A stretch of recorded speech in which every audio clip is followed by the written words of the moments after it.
على الخاشعين الذين يظنون أنهم ملاقو ربهم وأنهم إليه راجعون يا بني إسرائيل اذكروا نعمتي التي أنعمت عليكم وأني فضلتكم على العالمين واتقوا يوما لا تجزي نفس عن نفس شيئا ولا يقبل منها شفاعة ولا يؤخذ منها عدل.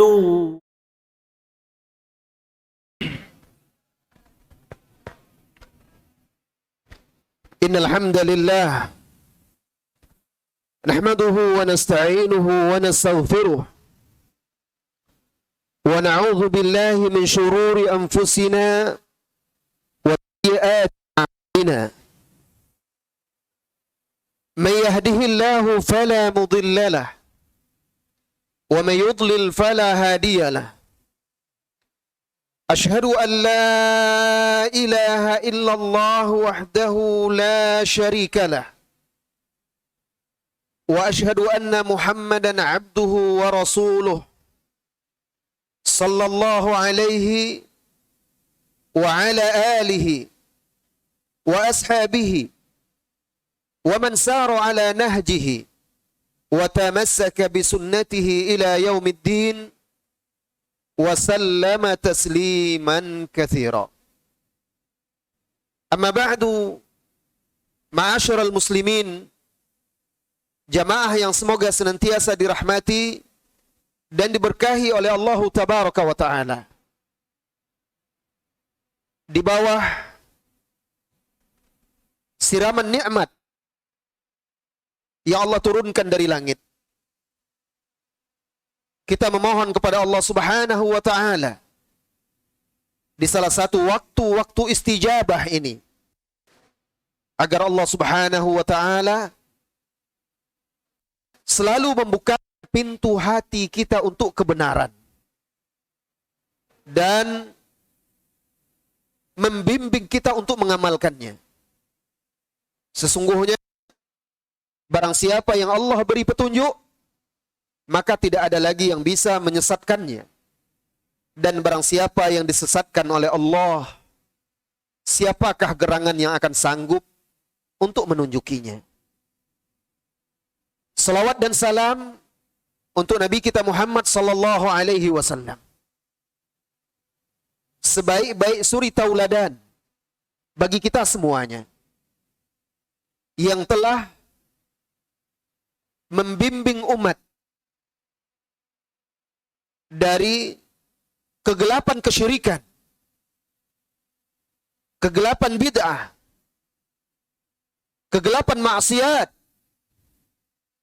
kepada cahaya tauhid yang terang benderang, cahaya sunnah yang kemilau, dan ketaatan-ketaatan kepada Allah Subhanahu wa Ta'ala.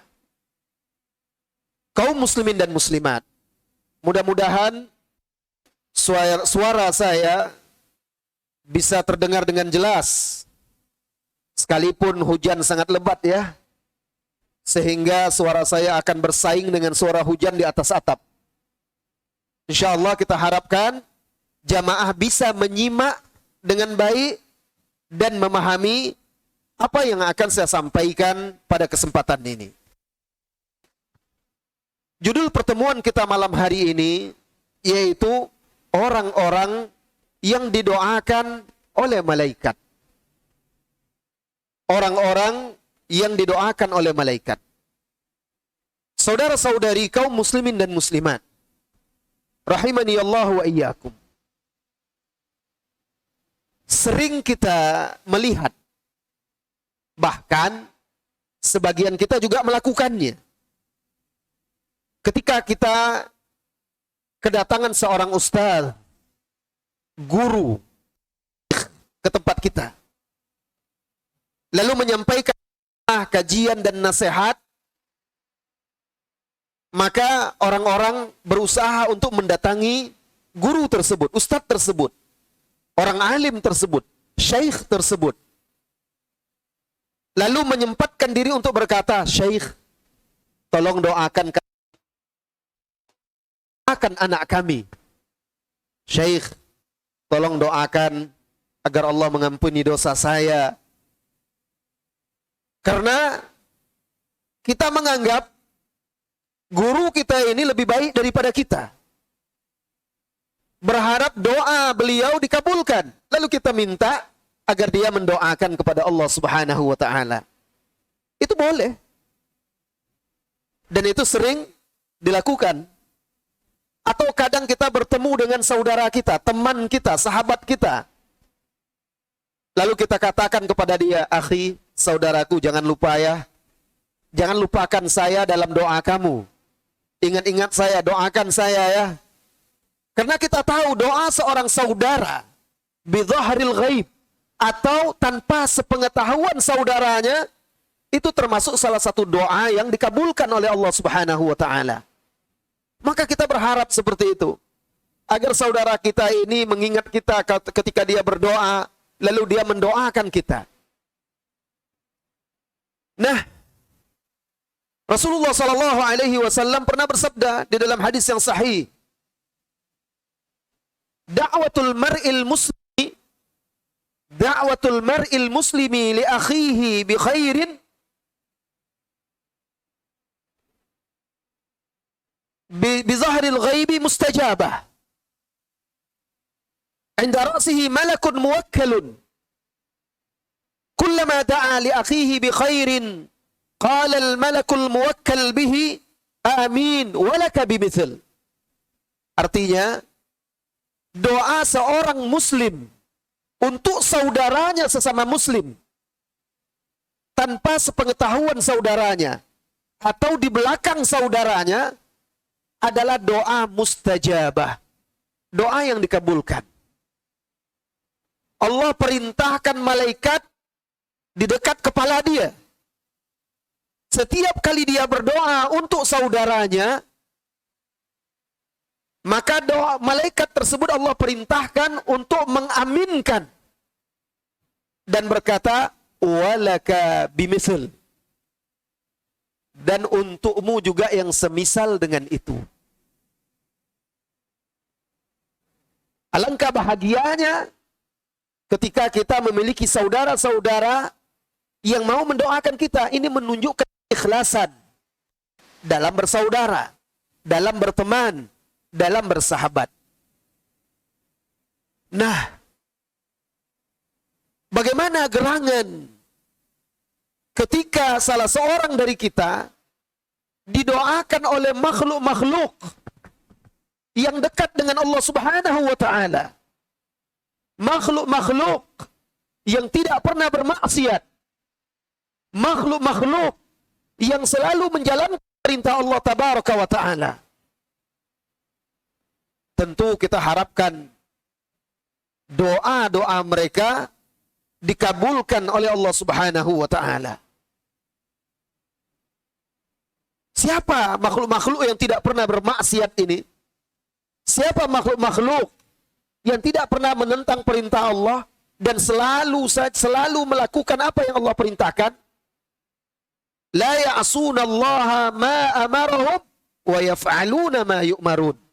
Mereka itu para malaikat tidak pernah bermaksiat menyelisihi perintah-perintah Allah. Mereka selalu menjalankan apa yang diperintahkan kepada mereka. Alangkah bahagianya seseorang yang didoakan oleh malaikat. Tentu doa ini besar kemungkinan untuk dikabulkan oleh Allah Subhanahu wa ta'ala. Di dalam Al-Quran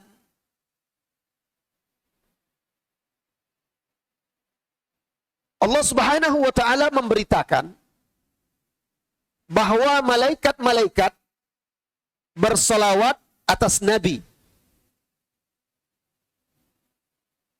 Dan malaikat-malaikat tersebut, salawatnya malaikat itu doa mereka.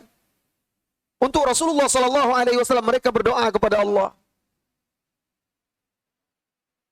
Apa kata Allah Subhanahu wa taala? Innallaha wa malaikatahu yusalluna 'alan nabi.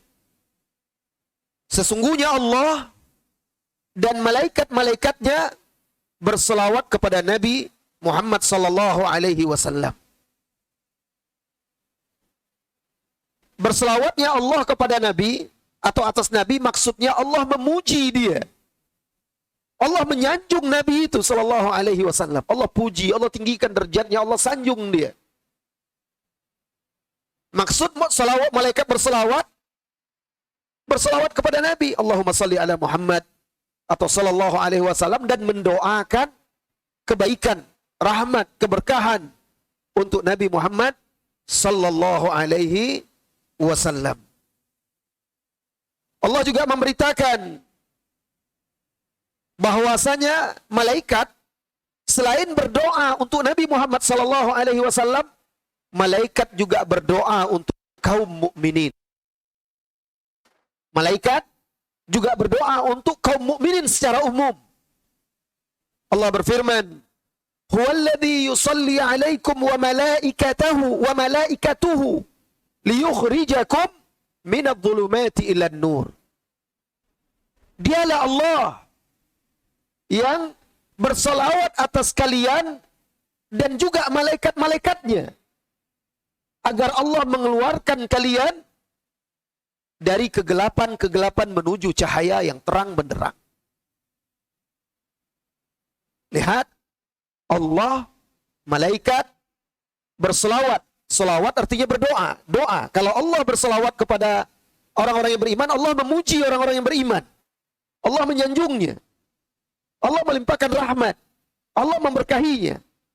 Adapun malaikat berselawat kepada orang beriman, maksudnya berdoa. Allah berdoa, malaikat berdoa kepada Allah, mendoakan orang-orang yang beriman. Ini yang dimaksud dengan berselawatnya malaikat. Karena salah atau salawat itu artinya doa. Kaum muslimin dan muslimat yang semoga senantiasa dirahmati dan diberkahi oleh Allah Subhanahu wa taala. Termasuk doanya malaikat untuk orang-orang yang beriman, malaikat memohon ampunan untuk orang-orang yang beriman. Jadi malaikat beristighfar kepada Allah, mendoakan agar orang-orang yang beriman diampuni oleh Allah Subhanahu wa taala. Ini secara umum. Tetapi ada dalil-dalil hadis-hadis Rasulullah sallallahu alaihi wasallam yang menjelaskan bahwa ada amalan-amalan tertentu yang bisa membuat seseorang itu didoakan oleh malaikat. Nah, ini dia yang akan kita pelajari malam hari ini. Apa saja amalan-amalan yang membuat seseorang itu didoakan oleh malaikat? Kalau tadi kan secara umum saja. Ternyata ada amalan-amalan khusus. Ada ibadah-ibadah khusus. Ada orang-orang khusus yang mendapat doa dari malaikat. Siapa mereka? Mari kita simak hadis-hadis Rasulullah sallallahu alaihi wasallam seputar masalah ini. Yang pertama, wahai kaum muslimin dan muslimat, orang-orang yang mengajarkan kebaikan kepada manusia. Subhanallah. Guru, kita mulai dari orang tua, guru, atau siapapun yang mengajarkan kebaikan kepada manusia,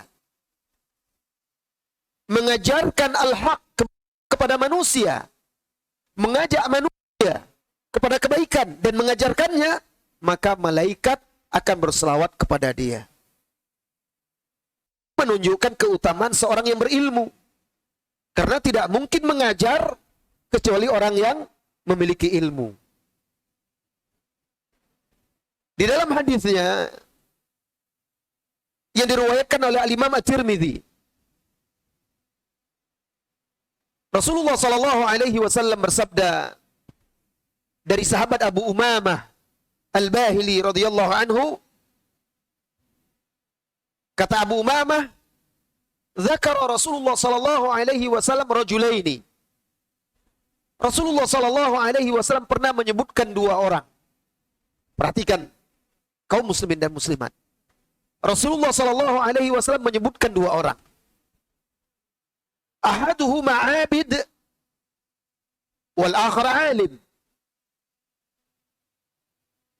Yang pertama ahli ibadah, rajin sholat, rajin baca Al-Quran, rajin berzikir, rajin ke masjid, rajin sedekah, rajin tahajud, rajin puasa sunat.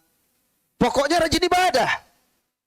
Yang kedua, al-alim, orang yang berilmu. Orang berilmu bukan berarti dia tidak beribadah ya. Cuma maksudnya di sini, yang satu ini rajin ibadah tapi tidak berilmu. Yang satu lagi berilmu.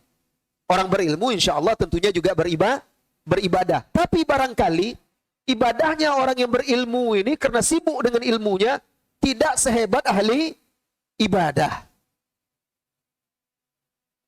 Maka Rasulullah Shallallahu Alaihi Wasallam bersabda, kata Abu Umamah, "Fadlul alimi alal abidi kafadli ala adnakum." Dengar ananda santri para penuntut ilmu. Lihat keutamaan dan kemuliaan seorang yang berilmu.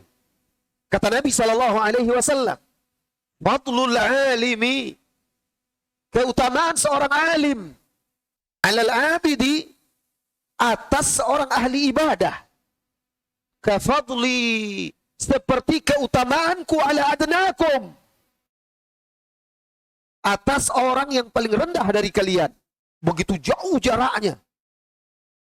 Bagaimana jauhnya jarak orang yang paling rendah di antara orang-orang yang beriman, kedudukannya dibandingkan dengan Rasulullah Sallallahu Alaihi Wasallam.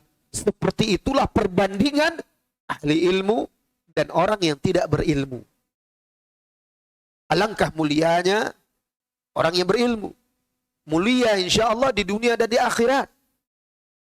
Di dunia dimuliakan oleh manusia, di akhirat mendapat kedudukan yang tinggi berkumpul bersama Rasulullah Sallallahu Alaihi Wasallam.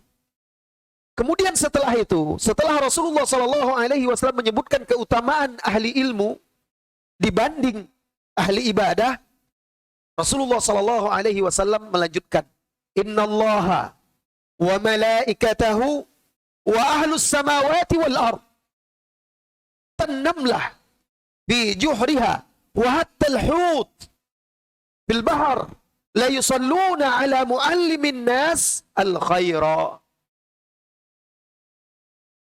Apa kata Rasulullah Sallallahu Alaihi Wasallam? Sesungguhnya Allah dan malaikat serta penghuni langit dan bumi, sampai semut di sarangnya dan ikan paus di dasar lautan, bersolawat, sungguh-sungguh bersolawat atas seorang yang mengajarkan kebaikan kepada manusia. Seorang guru, seorang yang mengajarkan ilmu, ahli ilmu, yang mengajarkan kebaikan kepada manusia. Lihatlah, Allah berselawat, dan selawatnya Allah kepada makhluk ini meninggikan derajatnya, memujinya di hadapan para malaikat, menyanjungnya. Kemudian juga disebutkan di sini, dan malaikat juga berselawat. Maksudnya berselawat di sini mendoakan. Mendoakan siapa?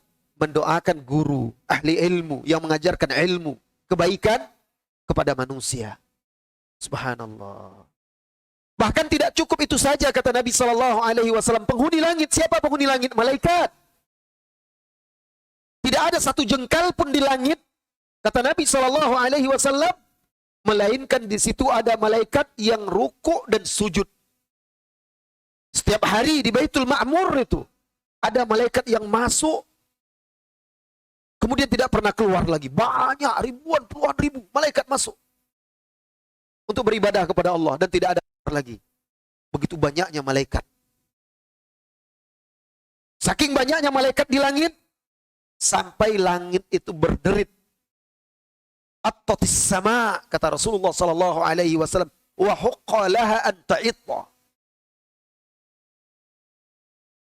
Langit berderit, bersuara. Seperti pintu dibuka, ada bunyinya. Dan sewajarnya, sudah patutnya dia berderit. Tidak ada satu jengkal pun tempat di langit, melainkan di sana ada malaikat yang raki', yang sajid, yang ruku dan sujud. Allahu Akbar. Ini semuanya penghuni langit akan mendoakan orang berilmu yang mengajarkan kebaikan. Wa ahlul ard, begitu juga penghuni bumi. Hewan-hewan, tumbuh-tumbuhan, orang-orang yang soleh, orang-orang yang beriman. Sampai semut-semut yang kecil di dalam lubang-lubang dan sarangnya berdoa untuk seorang yang alim. Bahkan ikan paus yang ada di lautan, di samudra, berdoa untuk dia. Didoakan oleh Allah, didoakan oleh malaikat, didoakan oleh seluruh penghuni langit dan bumi, sampai-sampai semut dan ikan-ikan di dasar lautan. Hadis ini diriwayatkan oleh Al-Imam At-Tirmidzi dan ia berkata hasanun gharib, dan juga disahihkan oleh Syekh Al-Albani di dalam kitab Sahih At-Targhib wa Tarhib. Hadis ini menunjukkan keutamaan seorang yang berilmu. Saudara-saudari kaum muslimin dan muslimat.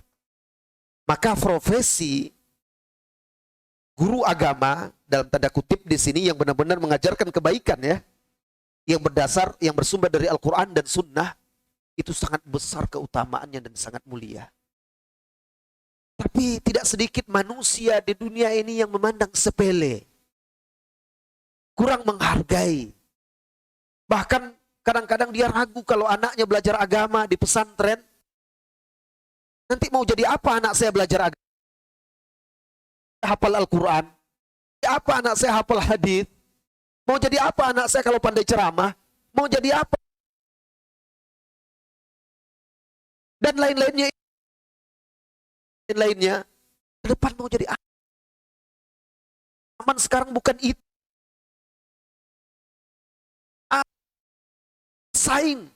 Persaingan zaman sama. Dia harus menguasai berbagai macam ilmu ini.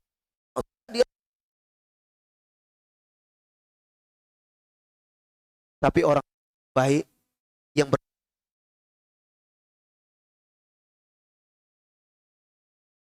Sallallahu alaihi wasallam, dia akan paham keutamaan ilmu agama.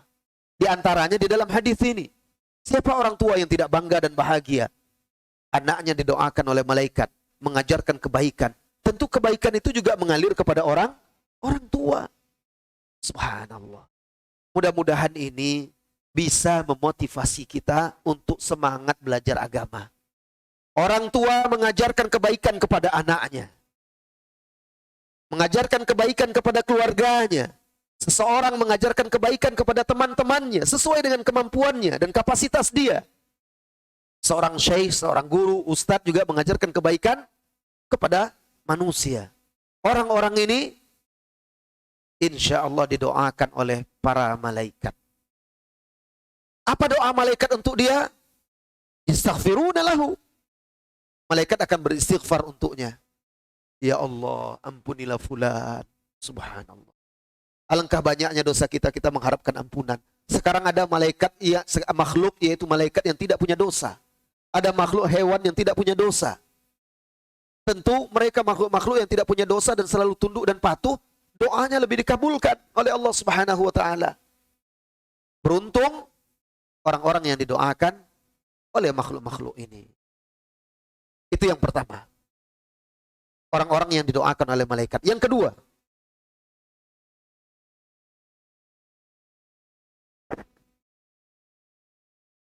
kedua, orang-orang yang didoakan oleh malaikat,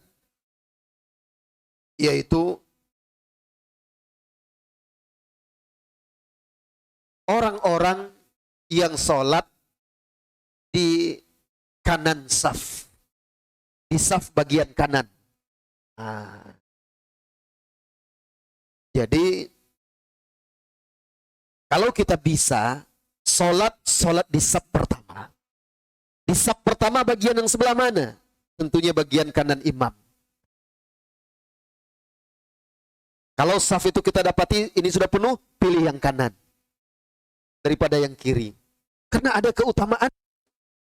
Apa saja keutamaan? Mari kita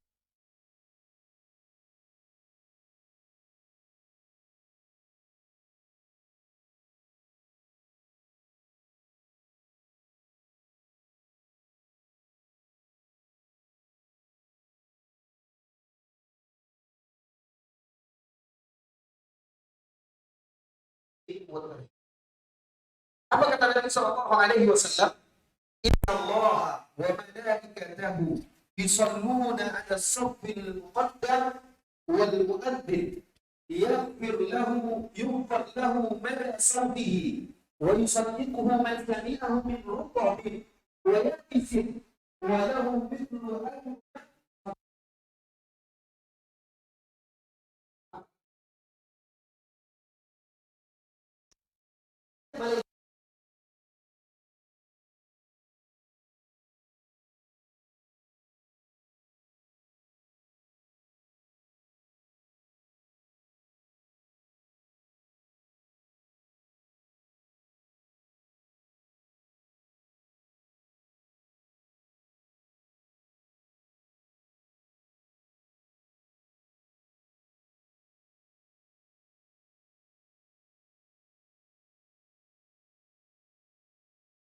mendapat pahala sebanyak orang yang sholat bersama.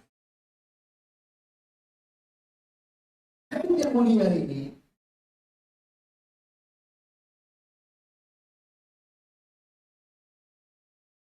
apa keutamaannya? Bahwa Allah dan malaikat berselawat untuknya. Apa makna selawatnya Allah Subhanahu wa Ta'ala? Tadi selawat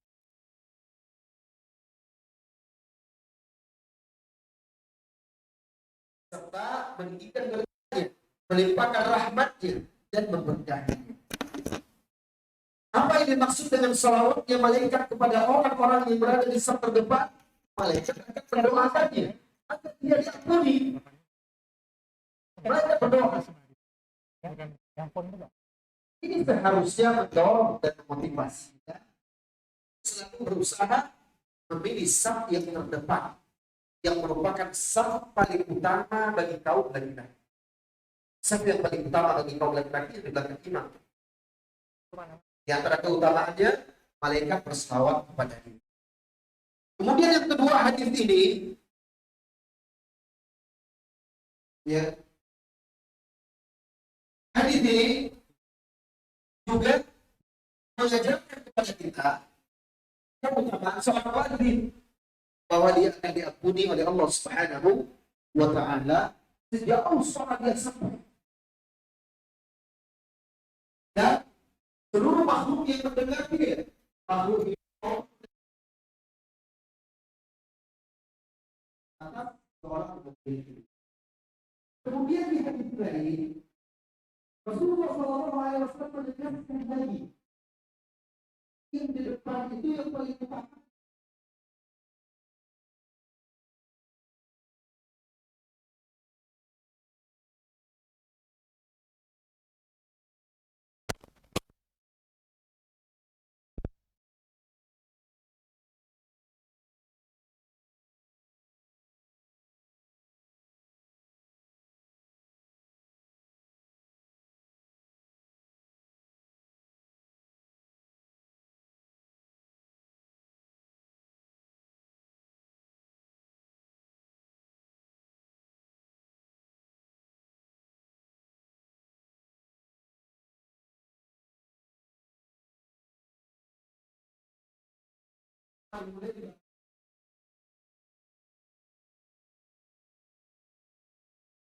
Makmum hanya sendiri.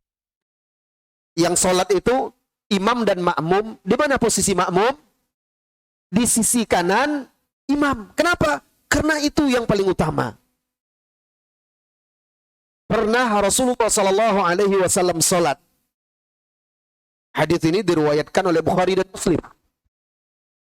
Rasulullah sedang salat, datang sahabat Ibnu Abbas, ikut berjamaah dengan Rasulullah Sallallahu Alaihi Wasallam. Salat, berdiri beliau di sebelah kiri. Jadi Rasulullah sedang salat, datang Ibnu Abbas, berdiri di sebelah kiri. Maka dipindah oleh Rasulullah Sallallahu Alaihi Wasallam, ditarik, sedang salat, dipindahkan ke sebelah kanan. Hadis ini diriwayatkan oleh Imam Bukhari dan juga Imam Muslim dari sahabat Ibnu Abbas. Dan peristiwa ini juga pernah terjadi bersama Jabir, salah seorang sahabat yang lain. Ditarik oleh Rasulullah Sallallahu Alaihi Wasallam, diletakkan di kanan, menunjukkan keutamaan saf yang di kanan. Ini juga memberikan pelajaran kepada kita bahwa boleh kita memperbaiki saf. Memberi isyarat kepada orang untuk memperbaiki saf. Walaupun sedang sholat, nampak saf itu renggang mencong, tidak apa-apa diisyaratkan, ditarik dia. Rasulullah ini dari sebelah kiri ditariknya ke sebelah kanan. Agar dia merapat, agar dia meluruskan, diberi isyarat atau ditarik sedikit. Itu boleh. Nah, dalam hadis ini Rasulullah menyebutkan sallallahu ala nabi, innallaha wa malaikatahu yusalluna ala mayaminis sufuf. Sesungguhnya Allah dan malaikat berselawat. Jadi didoakan oleh malaikat.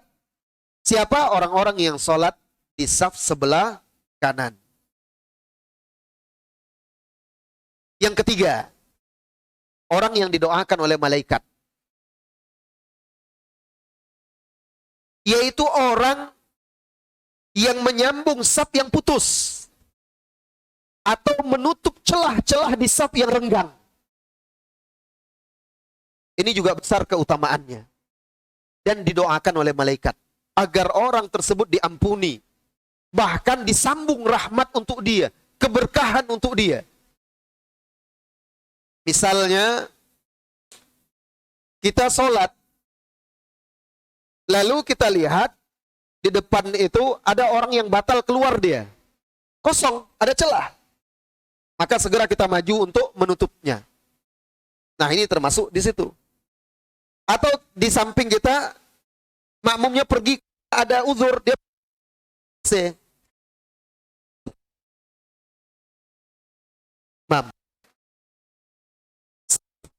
atau kita di situ di depan terlalu renggang, memungkinkan untuk masuk kita. Kadang-kadang kan kalau orang awam, karena dia tidak tahu cara lurus dan rapat saf dalam sholat itu, jarak-jarak. Maka rasanya mungkin saya bisa masuk ini. Masuk, tutup.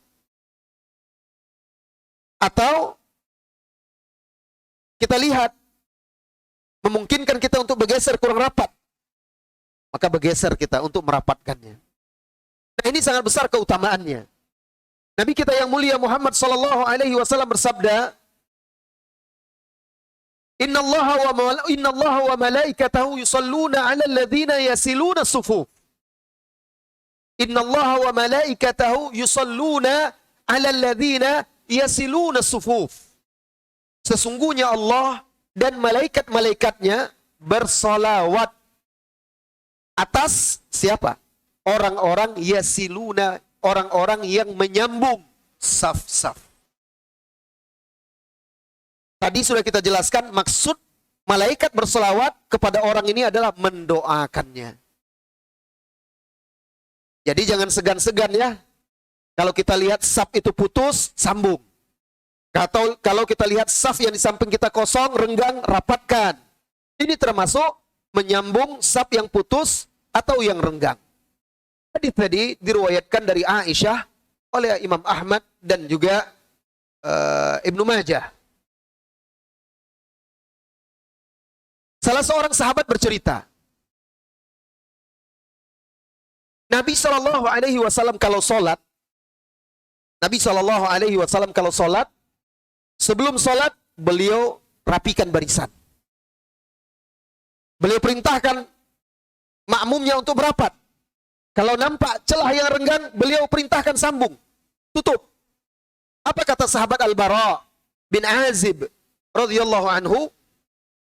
Kata beliau, kana Rasulullah sallallahu alaihi wasallam ya'ti as-saffa min nahiyatin ila nahiyah.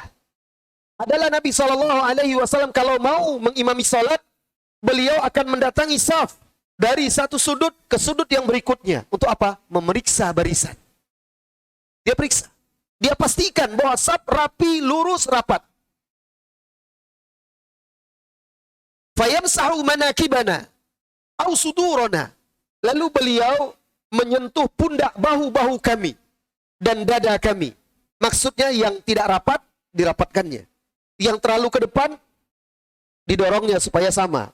Yang terlalu ke belakang, dimajukannya agar lurus dan juga agar rapat. Sampai seperti itu Rasulullah Sallallahu Alaihi Wasallam membetulkan saf makmumnya, jamaahnya. Ini menunjukkan bahwa imam bertanggung jawab terhadap rapi dan rapatnya barisan-barisan solat atau saf solat. Wa yaqul, dan beliau berkata, la takhtalifu fatakhtalifa qulubukum. Jangan kalian mencong-mencong, berselisih saf kalian, bengkok-bengkok. Karena kalau saf kalian saling berselisih, tidak rapat, tidak lurus, fatakhtalifa qulubukum. Hati kalian juga akan ikut berselisih, mudah berselisih, kurang terasa kedekatan di antara sesama kaum muslimin. Wa kana yaqul, lalu kata Al-Bara bin Azib radhiyallahu anhu, dan beliau bersabda, innallaha wa malaikatahu yusalluna 'alal ladzina yasiluna as-sufuf al-awwal. Sesungguhnya Allah dan malaikat-malaikatnya berselawat, mendoakan orang-orang yang menyambung saf-saf yang pertama. Jadi saf demi saf itu disambung. Hadis ini diriwayatkan oleh Al-Imam Al-Hakim. Diriwayatkan juga oleh Imam Ibnu Khuzaimah di dalam Sahih Ibnu Khuzaimah. Di dalam hadis lain, Rasulullah tegaskan, wa ma min khutwatin ahabbu ilallahi min khutwatin yamshiha al-abdu yasilu biha saffa. Apa artinya? Tidak ada langkah yang paling dicintai oleh Allah daripada langkah seorang hamba dalam rangka menyambung satu saf. Itu langkah yang paling dicintai oleh Allah Subhanahu wa ta'ala. Hadis ini diriwayatkan oleh Abu Daud dan juga dari sahabat Al-Bara bin Azib radhiyallahu anhu. Jadi melangkah untuk menutupi celah saf, merapatkan saf adalah langkah yang paling dicintai oleh Allah Subhanahu wa ta'ala. Beruntung orang-orang yang salat di saf depan berlomba-lomba untuk mendapatkannya. Beruntung orang-orang yang salat di saf bagian kanan. Beruntung orang-orang yang menyambung saf yang terputus, yang melangkah untuk merapatkan saf yang renggang, karena dia akan mendapatkan doa dari Allah dan juga doa dari para malaikat-malaikatnya yang mulia. Ini yang ketiga. Ya, orang yang didoakan oleh malaikat. Nanti kalau masuk waktu Isya, kasih tahu biar azan dulu. Yang keempat.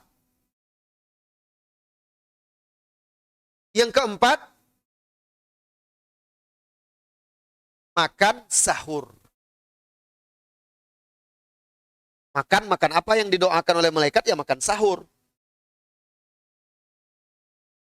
Misalnya puasa sunat, puasa sunnah, puasa hari Senin, sahur dia, itu didoakan oleh malaikat. Atau puasa wajib seperti Ramadan, atau puasa nazar, atau puasa qadha, dia makan sahur di malam harinya atau sebelum fajar, sebelum subuh. Maka orang-orang yang makan sahur untuk berpuasa mendapat doa dari malaikat. Nabi SAW bersabda, innallaha wa malaikatahu yusalluna 'alal mutasahhirin, rawahu Tabarani wa Ibnu Hibban. Artinya sesungguhnya Allah dan malaikat-malaikatnya berselawat atas orang-orang yang makan sahur. Makan sahur itu adalah sunnah. Bahkan sunnah muakkadah. Kenapa dia sunnah muakkadah? Karena sangat dianjurkan. Besar keutamaannya. Dan juga Nabi SAW menjelaskan pembeda antara puasanya kita dengan puasa ahlul kitab, yaitu sahur. Orang ahlul kitab tidak ada makan sahur. Maka puasa mereka juga puasa. Orang-orang itu puasa, tapi nggak ada pakai sahur. Umat Islam disyariatkan puasa seperti umat-umat sebelumnya. Dan umat Islam disyariatkan untuk mereka makan sahur di akhir malam. Karena sahur itu adalah di penghujung malam, di akhir malam. Keutamaannya apa? Keutamaannya didoakan oleh Allah dan malaikat. Nabi kita SAW juga bersabda di dalam hadis yang diriwayatkan oleh Ahmad dari Abu Sa'id Al-Khudri radhiyallahu anhu. Beliau bersabda, as-sahuru kulluhu barakah. Sahur itu semuanya berkah. Diberkahi oleh Allah Subhanahu wa taala. Fala tada'uhu. Maka janganlah kalian meninggalkannya. Lihat. Makanya sunnah sangat ditekankan. Sunnah muakkadah. Walaupun dia tidak wajib, tetapi sangat ditekankan. Jangan kalian tinggalkan ia. Walau an yajra'a ahadukum jur'atan min ma, sekalipun hanya sebatas meneguk air. Misalnya kita sahur, bangun, tidak ada yang dimakan, tetap usahakan sahur walaupun hanya satu teguk air. Itu sudah terhitung sahur. Kenapa? Karena dia berkah. Jangan ditinggalkan. Berkah itu apa artinya? Berkah itu kebaikan-kebaikannya selalu berkembang, mendatangkan kebaikan yang banyak, selalu tumbuh, banyak kebaikan-kebaikan yang didapat dari sesuatu yang diberkahi tersebut. Setelah itu Rasulullah SAW mengatakan, fa innallaha azza wa jalla wa malaikatahu yusalluna 'alal mutasahhirin. Sesungguhnya Allah azza wa jalla dan juga malaikat-malaikat bersolawat, berdoa untuk orang-orang yang makan sahur. Masuk waktu Isya. Baik, kita akan simak dan jawab dulu kumandang azan. Setelah itu, setelah azan kita lanjutkan lagi. Silakan persiapkan pertanyaan-pertanyaan untuk tanya jawab nanti.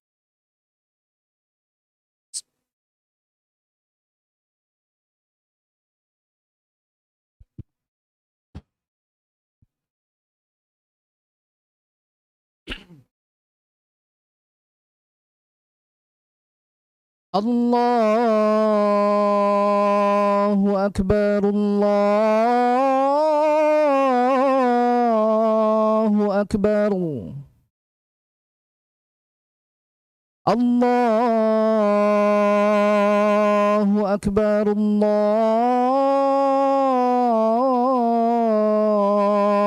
Akbar. Ashhadu an la ilaha illallah.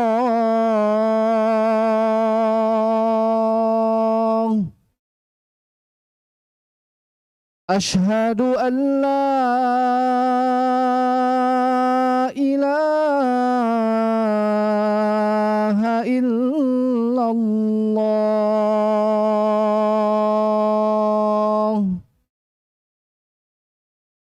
Ashhadu anna Muhammadar Rasulullah.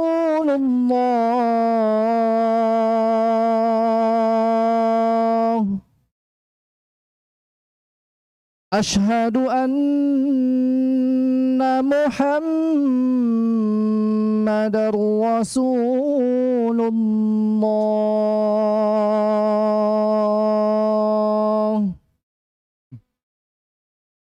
Hayya 'alas salah.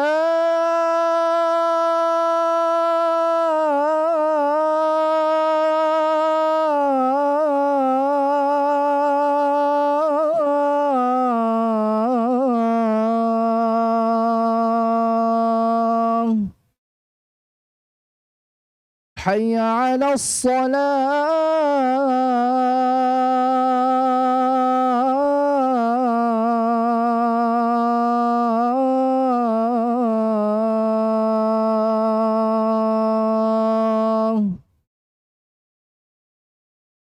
حي على الفلاح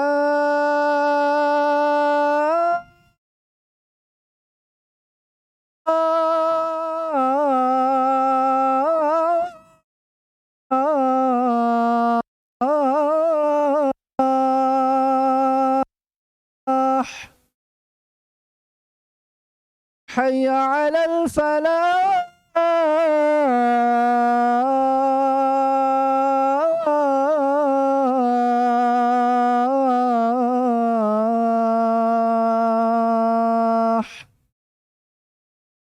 الله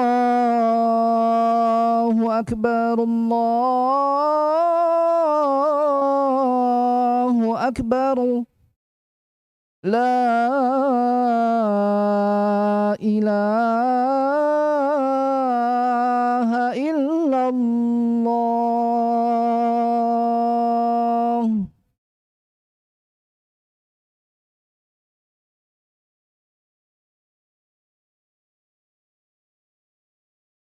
Baiklah kaum muslimin dan muslimat, saudara-saudari yang semoga senantiasa dirahmati dan diberkahi oleh Allah Subhanahu wa taala. Kita lanjutkan yang kelima, orang-orang yang didoakan oleh malaikat. Siapa dia? Yaitu orang yang menunggu sholat di masjid di tempat dia sholat. Misalnya, seperti antum-antum sekarang, sholat maghrib di sini, lalu menunggu sholat isya. Dengan mengaji, baca Al-Quran, majelis ilmu, berzikir, berdoa, menunggu datangnya waktu isya. Kemudian datang waktu isya, antum sholat. Nah, orang yang menunggu dari satu sholat ke sholat berikutnya di tempat dia sholat, maka dia mendapatkan keutamaan didoakan oleh malaikat. Keutamaan didoakan oleh malaikat. Ada orang, dia sholat di masjid misalnya. Lalu dia pulang ke rumah, di rumah dia menunggu sholat juga. Datang waktu isya, dia sholat. Balik lagi ke masjid. Tidak dapat keutamaan itu. Ya, dia tunggu juga waktu ditunggunya. Nanti dia balik lagi ke masjid. Dia kehilangan keutamaan itu. Ada keutamaan besar di situ. Rasulullah Sallallahu Alaihi Wasallam bersabda di dalam hadis yang diriwayatkan oleh Imam Ahmad, Al-Baihaqi, Abu Dawud, dan lain-lainnya dari Abu Hurairah radhiyallahu anhu, salatul rajuli fi jama'atin tazidu ala salatihi fi baitihi wa salatuhu fi suqi wa salatihi fi suqihi 25 darajah. Salatnya seseorang dengan berjamaah melebihi salat dia di rumahnya dan salat dia di pasarnya. Kok dibilang salat di pasarnya? Karena mungkin seseorang dia merasa sibuk, merasa apa, akhirnya dia salat di pasar. Di pasarnya kan banyak orang seperti itu. Tidak mau dia nutup aktivitas pasarnya, warungnya. Waduh, sayang ya kalau ditutup warung ini, pelanggan lagi banyak. Udah, salat di warung aja nanti. Kata Nabi SAW, salat seseorang itu dengan berjamaah, tentu maksudnya di masjid, lebih utama daripada salat dia di rumahnya atau salat dia di pasarnya. 25 darajah. Sebanyak 25 jam. Wadzalika anna ahadakum idza tawaddaa fa ahsana al-wudu'a thumma ata al-masjida la yuridu illa as-salah lam yakhtu khutwatan illa rafa'ahu Allah biha darajah wa hutta anhu biha sayyi'ah aw khati'ah hatta yadkhul al-masjid. Apa kata Nabi sallallahu alaihi wasallam? Hal tersebut adalah apabila salah seorang dari kalian berwudu, idza anna ahadakum idza tawaddaa fa ahsana al-wudu, bahwasanya salah seorang dari kalian apabila dia berwudu, fa ahsanal wudu, lalu dia menyempurnakan wudunya. Ingat, Rasulullah sallallahu alaihi wasallam mengatakan ahsanal wudu, ihsan dalam berwudu yaitu berwudu sesuai dengan tuntunan Rasulullah sallallahu alaihi wasallam dengan sempurna, itu ihsan.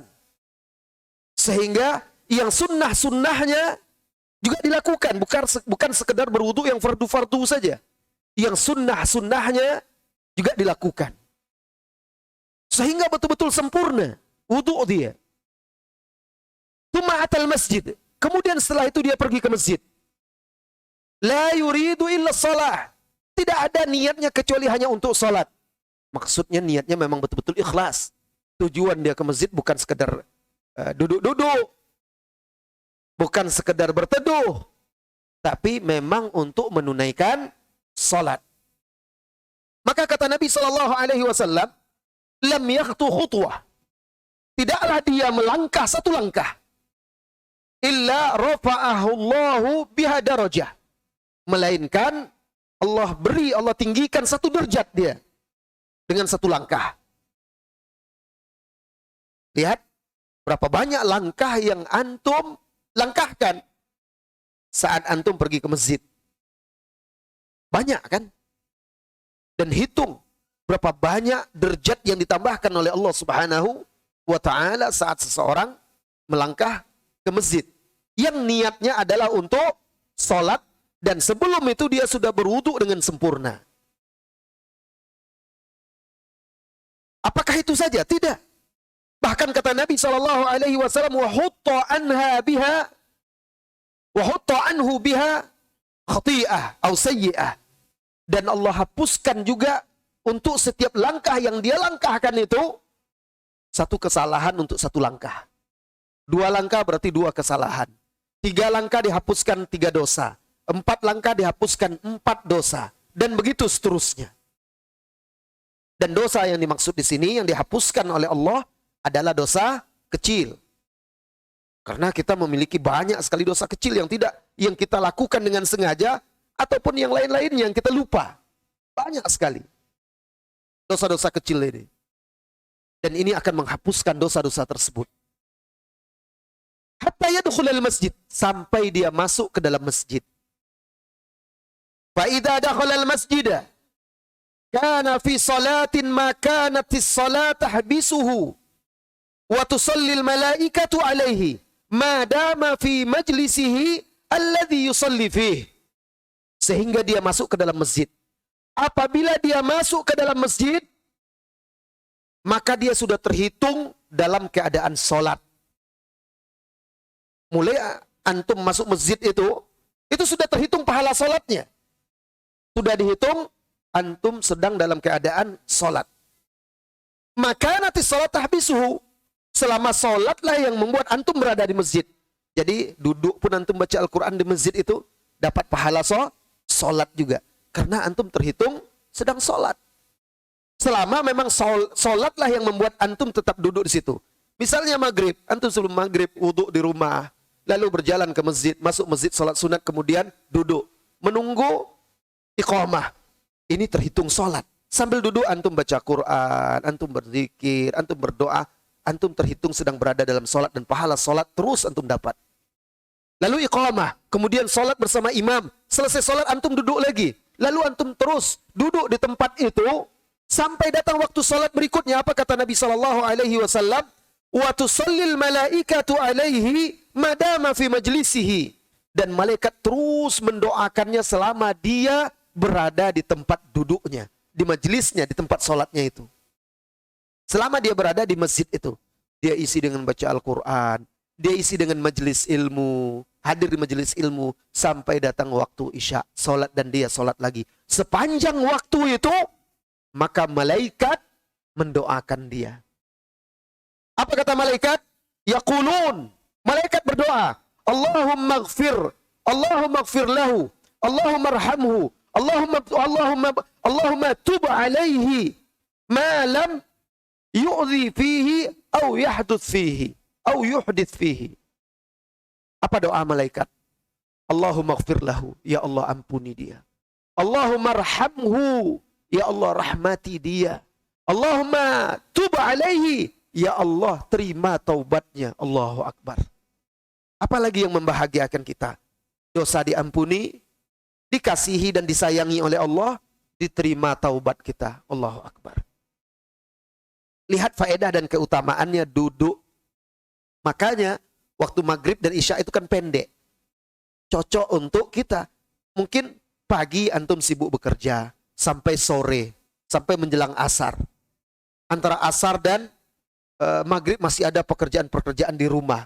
Sulit bagi Anda untuk duduk di masjid menunggu sholat berikutnya.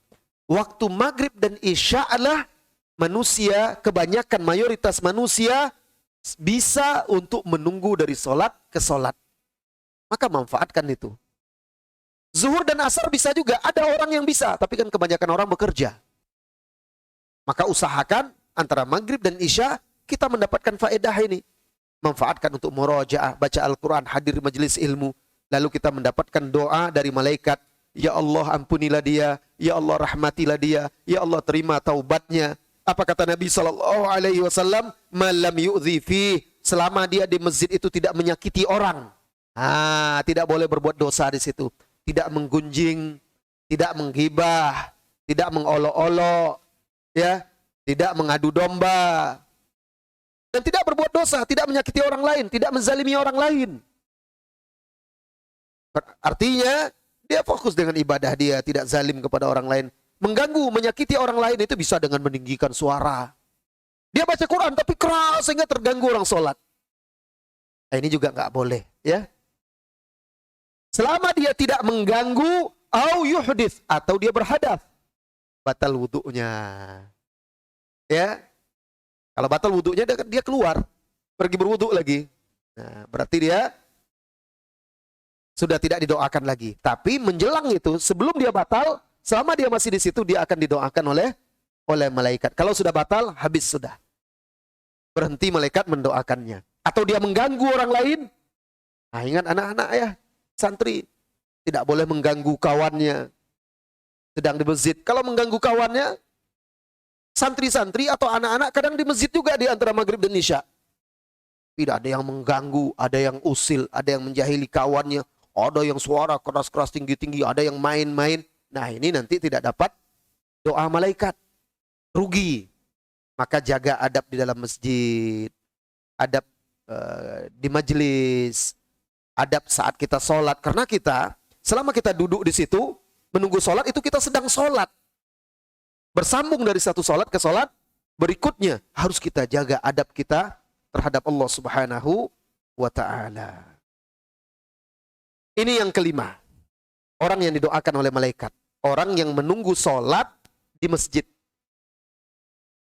Dari satu sholat ke sholat berikutnya. Yang keenam. Yang keenam, di antara orang-orang yang didoakan oleh malaikat, orang yang menziarahi atau menjenguk saudaranya yang sakit. Nah, dia dengar saudaranya ada sakit, maka dia pergi jenguk. Pergi dia kunjungi, dia tengok. Karena ini saudaranya, dia ingin menghibur saudaranya, mendoakan saudaranya agar cepat sembuh, memberi dia semangat, motivasi, nasihat-nasihat, agar temannya itu gembira, bahagia dikunjungi. Nah, menjenguk orang sakit atau iyadatul marid juga salah satu amal ibadah yang besar keutamaannya. Di antara keutamaannya didoakan oleh malaikat. Qala Nabi sallallahu alaihi wasallam, "Ma min muslimin ya'udu musliman illa yab'atsallahu ilaihi 70,000 malakin." Allahu akbar. Subhanallah. Dengar. Apa kata Nabi kita sallallahu alaihi wasallam? Ma min muslim, tidaklah ada seorang muslim ya'udu musliman, yang menjenguk saudaranya muslim lain yang sedang sakit. Dia pergi menjenguk saudaranya yang sakit. Illa yab'atsullahu ilaihi, melainkan Allah akan mengutus kepadanya 70,000 malak, 70,000 malaikat. Allah, 70,000 diutus, dikirim oleh Allah kepada orang ini. Tidak nampak Ustaz, ya itu kan makhluk gaib. Malaikat itu ada menyertai dia. Yusalluna alaihi, 70,000 malaikat ini akan berdoa untuknya. Fi ayyi sa'atin minan nahar hatta yumsi wa fi ayyi sa'atil laili hatta yusbih. kapanpun waktunya di siang hari sampai malam. Dan kapanpun waktunya di malam hari sampai pagi. Antum pergi menengok saudara antum yang sakit di siang hari, Allah utus 70.000 malaikat untuk mendoakan antum. Engkau pergi menengok saudaramu yang sakit di rumahnya atau di rumah sakit di malam hari, maka malam sampai subuh, sampai pagi, malaikat mendoakan. Bukan 70.000 malaikat akan mendoakan. Begitu juga di siang hari. Kapanpun bisa. Tidak ada waktu khusus. Terserah mau siang, mau malam. Yang jelas tidak mengganggu dia. Kalau tengah malam orang kan sudah tidur istirahat. Nggak mungkin kita berkunjung lagi. Cari waktu yang tepat untuk mengunjungi dan tidak mengganggu si sakit. Ya, kalau di rumah sakit ada aturan-aturannya, ikuti aturannya itu. Kalau di rumah juga pilih waktu yang memang itu lazim atau sudah menjadi adat istiadat kebiasaan kita untuk berkunjung. Kalau siang antara zuhur dan asar biasa orang istirahat. Orang yang sakit juga istirahat. Tak usahlah dipaksakan. Jangan diganggu. Itu juga tidak baik. Cari waktu yang tepat. Mungkin pagi. Waktu duha. Setelah asar biasanya orang waktunya lebih lapang. Dan jaga adab-adab. Etika. Saat kita menjenguk saudara kita muslim yang sedang sakit. Hadis tadi diriwayatkan oleh Al-Imam Al-Hakim secara marfu' dan juga diriwayatkan oleh Ibnu Hibban di sahihnya juga secara marfu' dan juga diriwayatkan oleh Imam At-Tirmidzi yang semisal lafaznya, dan hadis ini juga dinyatakan sahih oleh Syekh At-Targhib wa Tarhib. Keutamaan menjenguk orang yang sakit. Menjenguk orang yang sakit juga bisa mempererat ukhuwah, memperkokoh persatuan di antara sesama kaum muslimin. Apalagi kalau yang sakit adalah keluarga kita, yang ada hubungan rahim. Maka pahalanya, pahala menjenguk orang sakit dan pahala menyambung silaturrahim. Menyambung rahim kita. Maka pahalanya akan lebih besar lagi dan keutamaannya lebih besar lagi. Yang berikutnya, yang ketujuh, orang-orang yang didoakan oleh malaikat. Yaitu orang-orang yang rajin berselawat kepada Nabi SAW. Ingat, berselawat itu besar keutamaannya. Tapi banyak kaum muslimin yang menyepelekannya. Dengar nama Nabi Muhammad SAW, dia diam aja. Dia mendengar hadis-hadis, dia diam. Tidak demikian wahai saudaraku kaum muslimin dan muslimat. Saya selawat Ustaz. Di dalam hati. Tidak. Berselawat itu diucapkan. Setiap kita menyebut nama Nabi Muhammad SAW atau kita mendengarnya, maka harus kita berselawat. Allah saja berselawat. Tadi kan di awal-awal sudah kita sebutkan, innallaha wa malaikatahu yusalluna 'alan nabi. Lalu Allah perintahkan, ya ayyuhalladzina amanu sallu 'alaihi wa sallimu taslima. Sesungguhnya Allah dan malaikat-malaikatnya berselawat atas Nabi. Wahai orang-orang yang beriman, berselawatlah kalian kepada Nabi dan ucapkanlah salam. Berarti itu perintah dari Allah Subhanahu wa ta'ala. Di dalam hadis yang sahih diriwayatkan oleh Imam Ahmad di dalam musnadnya, Nabi kita Muhammad sallallahu alaihi wasallam bersabda, sallallahu ala nabi, anak-anak biasakan berselawat. Ya. Apalagi penuntut ilmu. Paling beruntung dia. Setiap dia menghafal Nabi, menghafal hadis, dia berselawat. Setiap dia baca buku, baca kitab, ada hadis, dia berselawat. Dan begitu seterusnya. Harus banyak berselawat itu. Harus rajin berselawat. Dan itu menunjukkan cinta kita.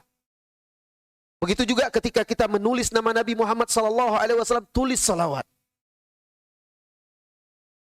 Apa kata Nabi SAW? Ma min abdin yusalli alayya illa sallat alaihi al-malaikatu madama yusalli alayya falyaqulil abdu min dhalika aw liyukthir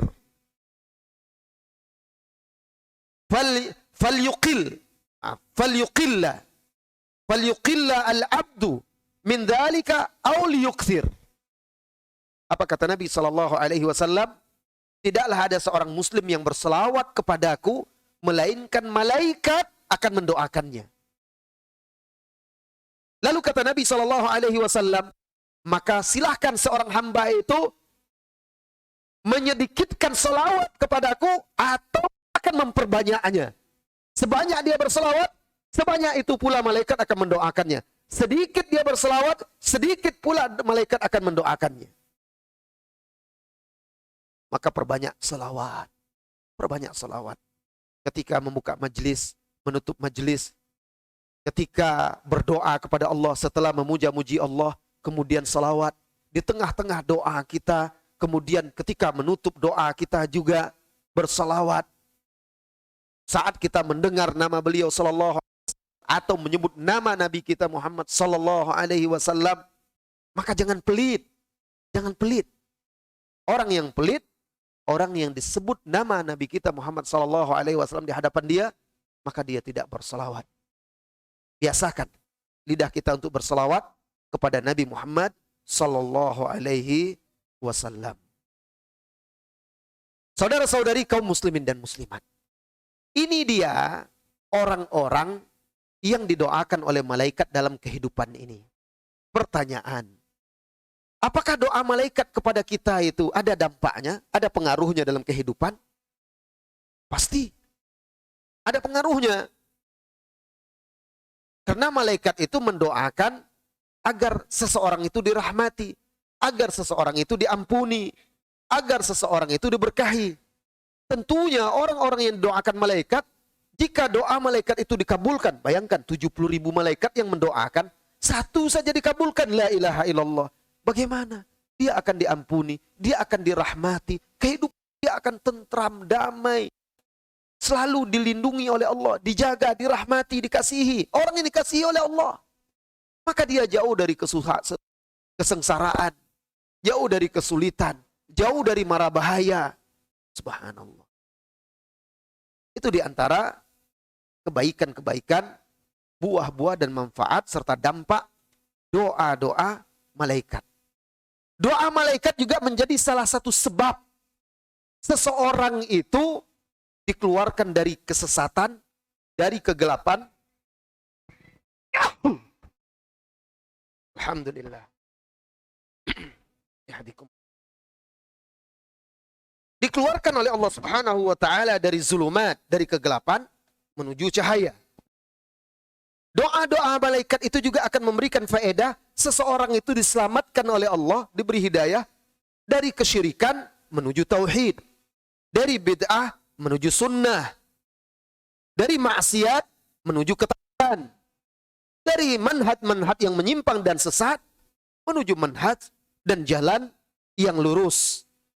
Nah, ini diantara faedah-faedah dan manfaat-manfaat doanya. Ingat ayat yang tadi kita bacakan di awal-awal. Allah Subhanahu wa taala berfirman, "Huwallazi yusalli 'alaikum wa malaikatuhu." Allah yang mendoakan kalian, dan begitu juga malaikat-malaikatnya, liyukhrijakum, ia mendoakan kalian minadh-dhulumati ila nur, dari kegelapan menuju cahaya. Allah jelaskan bahwa Allah, malaikat-malaikat mendoakan orang yang beriman.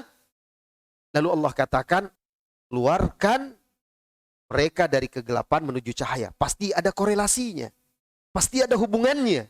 Berarti doanya malaikat itu salah satu asbab seseorang itu Allah keluarkan dari zulumat. Zulumat itu kesyirikan. Kapan?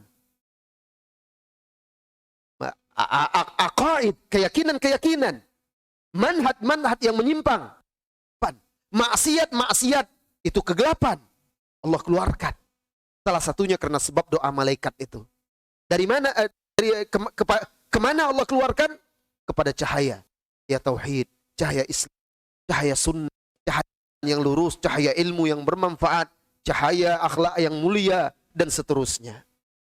Ini diantara manfaat dan manfaat dari doa-doa malaikat kepada manusia. Maka berusahalah kita mengamalkan 7 perkara ini. atau 6 perkara ini. Agar apa? Agar ada salah satunya yang bisa kita raih. Tidak bisa semuanya, mungkin ada salah satu dari amalan itu yang bisa kita dapat. Sehingga kita didoakan oleh malaikat. Mungkin kita jarang menjenguk orang yang sakit, tapi mungkin kita rajin sholat di bagian kanan, saf terdepan. Dapat juga kita doa malaikat. Mungkin kita barangkali memang lemah dalam hal itu, sholat di saf kedua, saf ketiga, dan seterusnya. Barangkali kita bisa dengan menjenguk orang yang sakit. Barangkali kita bisa dengan memperbanyak selawat kepada Nabi Muhammad SAW. Kita bisa juga dengan yang lain-lainnya. Amalan-amalan tadi yang disebutkan dalam pelajaran kita tadi. Setiap orang dibukakan oleh Allah Subhanahu wa taala pintu kebaikan yang berbeda-beda. Ada orang Allah bukakan, Allah mudahkan untuk dia bersedekah.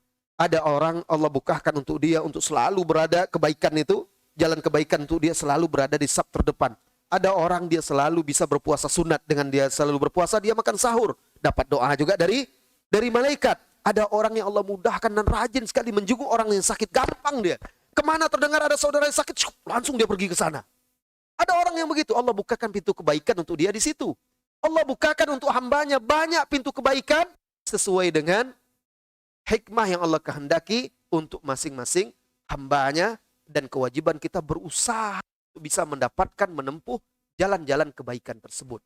Baik, sebelum kita iqamah salat ya, kita buka kesempatan untuk bertanya jawab. Pertanyaan boleh langsung, boleh ditulis dan diajukan ke depan. Silahkan. Allahu a'lam bissawab. Silakan. Ya, silakan. Boleh. Bentar. Waalaikumsalam warahmatullahi wabarakatuh. Hanya Ya. tentang mubajir. Ya. Anak-anak sering tersisa, Ustaz. Anak sering mengatakan kepada anak-anak jangan disisa-sisakan, itu namanya mubajir. Apakah masuk dalam konteks mubajir?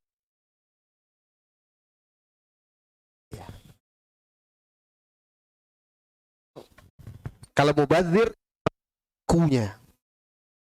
Kalau azir atau dalam istilah bahasa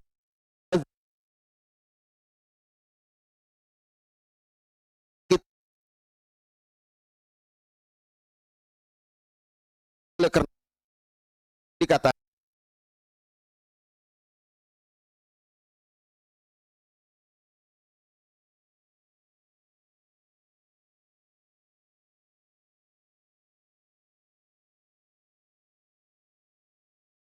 ya,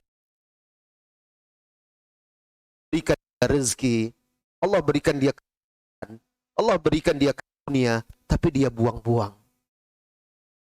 Dan tabdzir itu bukan hanya orang, tabdzir bisa pada pakaian. Pakaian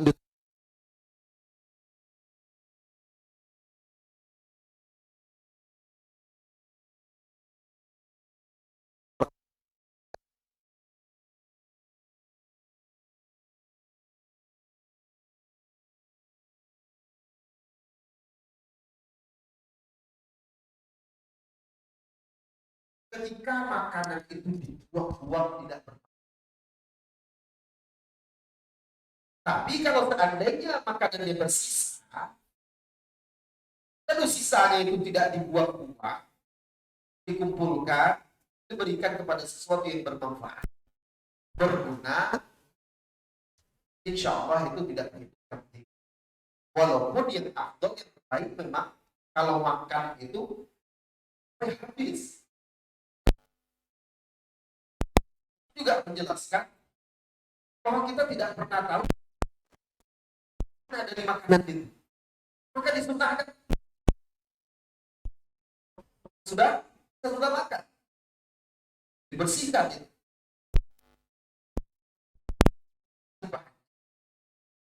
Tidak sanggup lagi kita menghabisi, kalau dipaksakan menghabisi juga jadi berlebihan. Ya tidak ada masalah. Yang penting makanan itu jangan dibuang-buang sembarangan. Kalau dia masih bagus, kumpulkan nanti berikan kepada orang yang bisa memakan. Atau kumpulkan, berikan kepada hewan-hewan ternak yang memakannya. Tapi jangan di tong sampah, ada yang memanfaatkan lagi, ini dia tabdzir. Itu tidak boleh. Ya, dan itu perbuatan syaitan. Haram hukumnya membuang-buang makanan bermanfaat. Tidak. Siapa yang akan memanfaatkannya? Setelah itu dibuang ke tong sampah, lebih baik dia kumpulkan. Kalau bagus makanannya, masih layak, berikan ke orang-orang di jalan itu, pengemis-pengemis itu. Kumpul makanan yang bermanfaat dan masih layak, kasih ke dia. Mereka bisa makan. Banyak orang-orang yang miskin, yang susah di jalan itu, mungkin peminta-minta itu, kasih dia. Atau si hewan ternak. Antum ada kucing, ada kolam ikan, di sana beternak ikan, kan bisa dikasih. Nah, suruh anak tidak habis, ayo kasihkan, kumpulkan. Jangan dibuang-buang ke tong sampah, tangan begitu saja. Bagaimana bermanfaat? Cari kucing, cari hewan ternak, kasihkan, biar habis dimakan oleh hewan ternak. Ya. Oleh karena itu, ketika kita ajarkan kepada anak kita makan sesuai dengan kemampuan perut kita. Salah satunya apa? Nabi SAW mencontohkan kepada anak kecil yang makan di depan dia, anak itu makan ambil sini, tangannya ke sana kemari. Kata Nabi SAW, ya ghulam, idza akalta sammillah.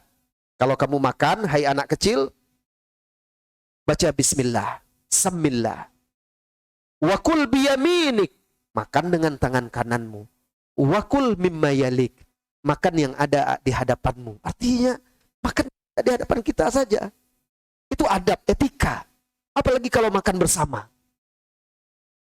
Dengan makan yang ada di hadapan kita, itu juga membatasi. Menunjukkan kita tidak rakus, kan? Tidak congok. Kalau orang congok itu, semuanya. Rupanya nanti setelah menumpuk di situ, dia takut tidak kebagian. Cepat diambilnya banyak-banyak.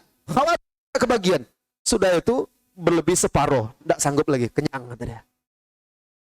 Nah, ini tidak mengikuti adab yang diajarkan oleh Nabi SAW ketika makan.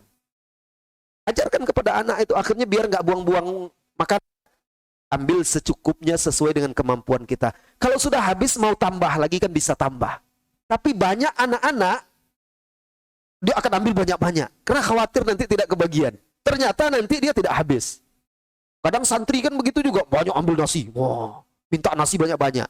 Makan rupanya juga nggak habis. Buang ke tong sampah. Nah, ini tabdzir. Ya. Kita kan tahu kemampuan cukup kita, perut kita itu kenyang seberapa. Nah, ya. Baik. Assalamualaikum Ustaz.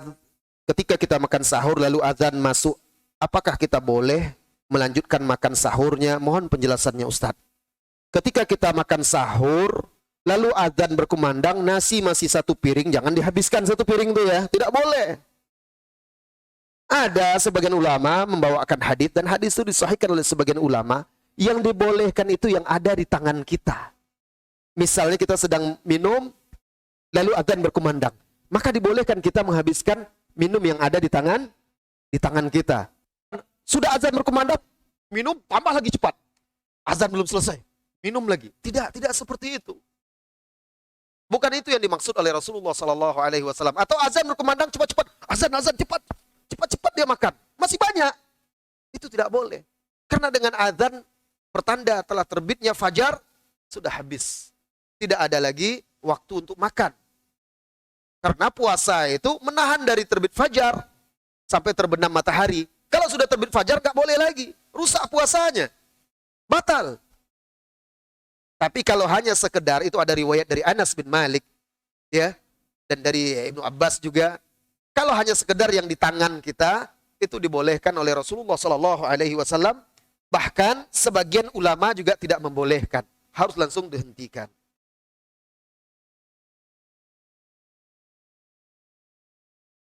Ustaz, apabila saf terputus dalam sholat, dari manakah yang lebih afdal untuk menutupinya? Apakah orang dari sebelah kanan kita atau sebelah kiri kita? Yang paling afdal mendekat ke imam. Kalau misalnya kita di sini, maaf, imam kan di sini. Nah, kita sebelah sini, imam di sini. Yang kosong di sini, bukan yang kiri ke sini. Kalau yang kiri ke sini semakin menjauh. Dia yang harus bergeser mendekat merapat ke arah imam. Yang di sana begitu juga, dia yang harus bergeser ke arah imam karena safnya dimulai dari sini. Kalau dia ke sini, ya nanti ini semakin lama semakin renggang.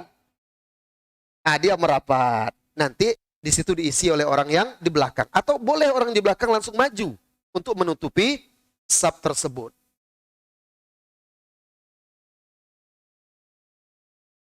Selain orang-orang yang didoakan, apakah ada orang-orang yang dilaknat oleh malaikat? Ada. Tapi tidak sekarang waktunya. Karena tidak akan cukup waktu kita ya. Ada orang-orang yang didoakan oleh malaikat. Juga ada orang-orang yang dilaknat oleh malaikat. Mungkin lain waktu kita bisa mengaji lagi untuk menyampaikan tentang orang-orang yang dilaknat oleh malaikat. Ada yang mau bertanya langsung? Silahkan.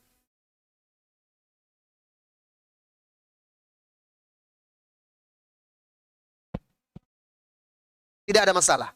Selama dia kan majelis sholat itu di masjid itu. Ya. Jadi walaupun dia berpindah, tapi masih dalam masjid itu dan dia juga masih berzikir, berdoa, hadir majelis ilmu, halaqah, insya Allah tidak ada masalah. Dia masih terhitung sholat. Assalamualaikum Ustaz, apakah menjenguk kakek dan nenek tetap didoakan malaikat? Sama. Kalau dia sakit. Nah, kan tadi menjenguk orang yang sakit. Tapi kalau kakek nenek kita sehat, kita ya tetap dapat pahala. Besar keutamaannya. Tapi tidak ada keterangan bahwa itu didoakan oleh malaikat. Menjenguk kakek nenek, itu besar pahalanya. Kenapa? Karena itu termasuk bagian dari silaturrahim. Bagian bakti kita kepada orang tua kita. Kakek dan nenek kita terhitung orang tua. Maka menjenguk dia itu sangat besar pahalanya. Namun kalau tidak sakit kondisinya tentu tidak termasuk dalam hadis tadi. Ustaz, bagaimana dengan seseorang yang duduk di masjid menunggu sholat namun dia menahan ketika terasa mau buang angin atau terasa mau pipis, apakah dia masih masuk dalam golongan orang yang didoakan oleh malaikat? Kalau menahan saja tidak ada masalah. Yang disebut tadi itu kan kalau batal. Alam yu'dhi fi au yuhdith. Selama dia tidak mengganggu orang, menyakiti orang di dalam di masjid itu, di tempat dia itu, atau yuhdith, ahdath itu batal. Kalau menahan tidak apa-apa. Tapi makruh hukumnya sholat sambil menahan kencing. Kenapa? Karena itu akan menghilangkan kekhusyukan dia, mengganggu dia menahan sakit kan. Terpikir juga, ini mau keluar ini, ditahan-tahan juga. Hilang kekhusyukannya. Makanya makruh hukum sedang sholat sambil menahan hajat. Khawatirnya nanti malah menimbulkan sakit bagi dia. Allahu a'lam. Ada yang bertanya lagi? Secara langsung silahkan.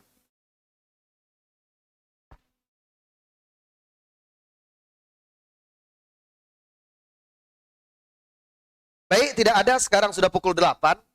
Karena tanya lagi, insya Allah kita bertemu lagi di lain waktu dan kita cukupkan malam hari sampai di sini. Mudah-mudahan kita bisa mengenalkan hadis-hadis Rasulullah SAW tadi dan mendapatkan keutamaan didoakan oleh salah satu makhluk terbaik yaitu malaikat dan tidak pernah bermaksiat yang selalu taat kepada Allah tabaraka ta'ala. Wassallallahu ala nabiyyina Muhammadin walhamdulillahil alamin. Assalamualaikum warahmatullahi wabarakatuh. ولا تلبسوا الحق بالباطل وتكتموا الحق وأنتم تعلمون